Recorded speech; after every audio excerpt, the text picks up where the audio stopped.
നമുക്ക് വളരെ ട്രെൻഡിങ് ആയിട്ടുള്ള ടോപ്പിക്കിനെ പറ്റി സംസാരിക്കാമെന്ന് വിചാരിച്ചു കേട്ടോ. വേറെ ഒന്നല്ല, ബിഗ് ബോസ്. ഞാൻ ബിഗ് ബോസിൻ്റെ ഒരു വലിയ ഫാനാണ്. ഞാൻ എപ്പോഴും കാണുന്ന ഒരു കാര്യമാണ്. ഞാൻ എത്ര ലേറ്റ് ആയാലും എങ്ങനെയെങ്കിലൊക്കെ യൂട്യൂബിലാണെങ്കിലും കാണാൻ വേണ്ടി ശ്രമിക്കാറുണ്ട് കേട്ടോ. ദുബായിൽ ഹോട്ട്സ്റ്റാറെ സപ്പോർട്ട് ചെയ്യില്ല, അപ്പോൾ അതുകൊണ്ട് തന്നെ ഞങ്ങൾക്ക് യൂട്യൂബ് മാത്രമാണ് ശരണം. അതുവഴിയാണ് ഞങ്ങൾ കാണാറുള്ളത്.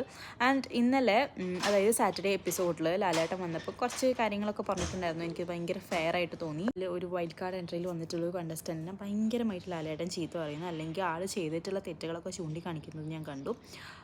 എനിക്ക് പേഴ്സണലി അത് ഭയങ്കര നല്ലതായിട്ട് തോന്നി. കാരണം എന്താ വെച്ചാൽ ആൾ വന്നപ്പോൾ മുതൽ ആൾ ഭയങ്കരമായിട്ട് ബാക്കിയുള്ള ആൾക്കാരെ ഇൻഫ്ലുവൻസ് ചെയ്യുന്ന പോലെയും, അതേപോലെ ഞാനാണ് വലുത് അല്ലെങ്കിൽ ഞാൻ അടിപൊളിയാണെന്ന് കാണിക്കാൻ വേണ്ടിയിട്ട് കുറേ കാര്യങ്ങൾ ചെയ്യുന്ന പോലെയൊക്കെ എനിക്ക് തോന്നി. അത് വെറും കാട്ടിക്കൂട്ടലുകളായിട്ട് എനിക്ക് ഫീൽ ചെയ്തിട്ടുണ്ടായിരുന്നു. ഒരു പ്ലെയറിനെ മാത്രം കൂടെ നിർത്തിക്കൊണ്ട് കളിക്കുന്ന പോലെ, അതായത് ജിൻഡോ എന്ന് പറഞ്ഞിട്ടുള്ള ആളെ കൂടെ നിർത്തി കളിക്കുന്ന പോലെ എനിക്ക് ഫീൽ ചെയ്തിട്ടുണ്ടായിരുന്നു. പേർക്ക് ആ ഒരു സെയിം അഭിപ്രായം ഉണ്ടെന്ന് കമൻറ്റ് ചെയ്യാം കേട്ടോ. ബൈ.